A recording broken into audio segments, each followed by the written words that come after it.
কৃষ্ণ দণ্ডবোধ সবাইকে রাধে রাধে। তো আজকে হচ্ছে মোহিনী একাদশী। তো আশা করি আপনারা সবাই সবাই ব্রহ্ম মুহূর্তে ঘুমের থেকে উঠে ভগবানের জাগরণ দিয়েছেন, ভগবানের মঙ্গল আরতি করে নিয়েছেন। তো আজকে সবাই ভালো করে এই পূর্ণ পবিত্র মোহিনী একাদশী ব্রত পালন করুন।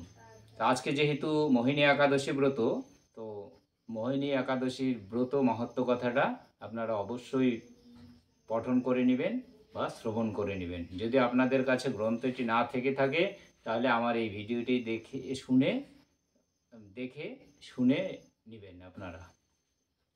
তো আজকে যেহেতু মোহিনী একাদশী, আর কালকে সঠিক সময়ে পারণটা সেরে নেবেন। কালকে হচ্ছে ভোরবেলা 4:57 থেকে সকাল 9:21 মধ্যে পারণ। এই সময়ের মধ্যে আপনারা একাদশী ব্রত পারণটা সেরে নেবেন। তো আজকে একাদশী মোহিনী একাদশী, তো মোহিনী একাদশীর ব্রত মাহাত্ম্য কথাটা এটা একটু শ্রবণ করে নেওয়া যাক।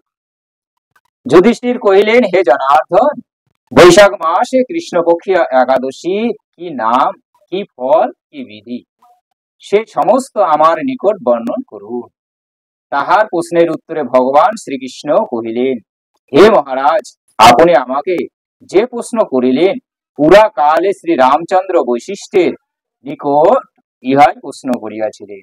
তিনি জিজ্ঞাসা করেছিলেন, হে ভগবান বৈশিষ্ট্যদেব, ব্রত সমূহের মধ্যে একটি উত্তম ব্রতের কথা আমায় বলুন, যাহার দ্বারা সর্ব পাপ ক্ষয় ও সর্ব দুঃখ বিনষ্ট হয়।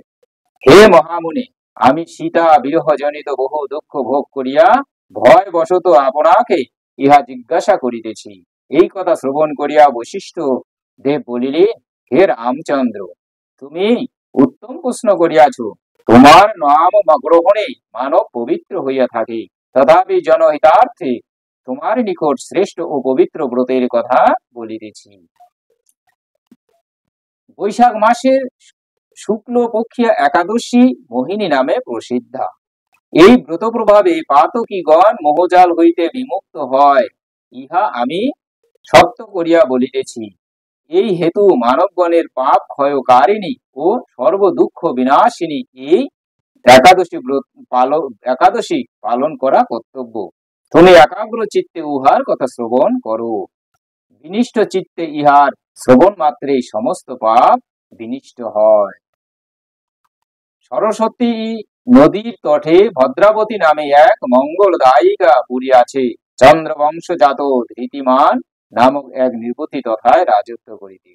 সেই পুরীতেই ধনপাল নামক সমৃদ্ধশালী ও পুণ্যকর্মা এক বৈশ্য বাস করিতেন। তিনি জনহিতের জন্য নলকূপ, উদ্যান, মঠ ও গৃহাদি নির্মাণ করিয়া দিতেন। তিনি বিষ্ণু ভক্তি পরায়ণ ও শাস্ত্র স্বভাব সম্পন্ন ছিলেন। সুমনা দ্যুতিমান, মেধাবী, সুকৃতি ও ধৃষ্ট বুদ্ধি নামে তাহার 5টি পুত্র ছিল। পঞ্চম পুত্র দুষ্ট বুদ্ধি সর্বদা মহাপাপে রত থাকিত। সে পরস্ত্রী সঙ্গী, ব্যবসাসক্ত, লম্পট ও দ্রুত ক্রিয়া প্রভৃতি পাপে আসক্ত ছিল। দেবার্চনে, ব্রাহ্মণ ও পিতামাতার সেবায় তাহার মতি ছিল না। সে অন্যায় কার্যে রত, দুষ্ট স্বভাব ও পিতৃধন ক্ষয় কারক ছিল। সর্বদা সে অভক্ষ ভক্ষণ ও সুরাপানে মত্ত থাকিত। বেশ্যার কণ্ঠে হস্ত দিয়া সে পথে পথে ভ্রমণ করিত। তাহার এই স্বভাব দর্শনে পিতা ক্রুদ্ধ হইয়া তাহাকে গৃহ হইতে বহিষ্কার করিয়া দিলেন। আত্মীয় স্বজনও তাহাকে পরিত্যাগ করায় নিজের অলঙ্কার আদি বিক্রয় করিয়া জীবন অতিবাহিত করিত। কিছুদিন পরে ধনক্ষয় হওয়ায় সে বেশ্যাগণ কর্তৃক তিরস্কৃত হইয়া পরিত্যক্ত হইল। তখন ধন বস্ত্রহীন উৎপীড়িত দুষ্ট বুদ্ধি অবশেষে নিজ গ্রামে চৌর্য বিদ্যা আরম্ভ করিল। একদিন রাজপ্রহরীগণ তাহাকে বন্দী করিলেও তাহার পিতৃগৌরবে তাহাকে মুক্ত করিয়া দিলেন। এইভাবে কয়েকবার ধৃত ও মুক্ত হইয়াও যখন সে চৌর্য বিদ্যি পরিত্যাগ করিল না, তখন রাজা তাহাকে কারাগারে আবদ্ধ করিয়া রাখিলেন। বিচারে সে কষাঘাত দণ্ডভোগ করিল। কারা ভোগের পর অন্য পায় হইয়া বনে প্রবেশ পূর্বক পশু পক্ষী বধ করিয়া তাহাদের মাংস উদর পূরণ করিতে লাগিল। এই রূপে দৃষ্ট বুদ্ধি সেই পাপ জীবন দুঃখে অতিবাহিত করিতে লাগিল। দুষ্কর্মে কখনোই সুখ লাভ হইতে পারে না, সুতরাং সে দিবানিশি দুঃখ সুখে জর্জরিত হইতে লাগিল। এইভাবে বহুদিন গত হইলে কোন পুণ্য ফলে এক সময় কৌটিন্য ঋষির আশ্রমের নিকটে উপস্থিত হইল। বৈশাখ মাসে ঋষিবর গঙ্গা স্নান করিয়া আশ্রমের দিকে প্রত্যাবর্তন করিতেছিলেন। ঘটনাক্রমে শোকাকুল দৃষ্ট বুদ্ধি তাহার সম্মুখে উপস্থিত হইলে ঋষির বস্ত্র হইতে এক বিন্দু জল তাহার গাত্রে পতিত হইল। সেই জলস্পর্শে দৃষ্ট বুদ্ধির সহসা শুভ বুদ্ধির উদয় হইল। তখন সে ঋষির সম্মুখে গীতাঞ্জলি কুটে প্রার্থনা করিল, হে দ্বিজ শ্রেষ্ঠ, যে পুণ্য প্রভাবে আমি এই ভীষণ দুঃখ যন্ত্রণার হস্ত হইতে মুক্তি লাভ করিতে পারি, তাহা কৃপা পূর্বক বর্ণন করুন।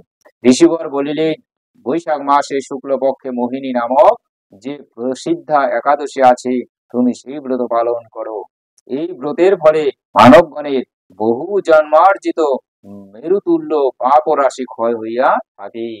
মুনিবর বৈশিষ্ট্য বলিলেন, কৌটিন্য ঋষির বাক্য শ্রবণ করিয়া প্রসন্ন চিত্ত দৃষ্ট বুদ্ধি সেই ব্রত পালন করিল। হে নৃপশ্রেষ্ঠ রামচন্দ্র, এই ব্রত পালনে সে নিষ্পাপ হইল। সে দিব্য দেহ ধারণ পূর্বক গরুর পৃষ্ঠে আহরণ করিয়া সর্ব উপদ্রব রহিত বৈকুণ্ঠ ধামে গমন করিল। ত্রিলোকে মোহিনী ব্রত অপেক্ষা শ্রেষ্ঠ ব্রত নাই। যজ্ঞাদি তীর্থ স্নান দান এই ব্রতের ষোড়শাংশের একাংশেরও তুল্য নহে। এই ব্রত কথার পঠন ও শ্রবণ হইতে গো সহস্র দানের ফল লাভ হইয়া থাকে। কুম্ভ পুরাণে এই ব্রত মাহাত্ম্য কথা কথিত হইয়াছে।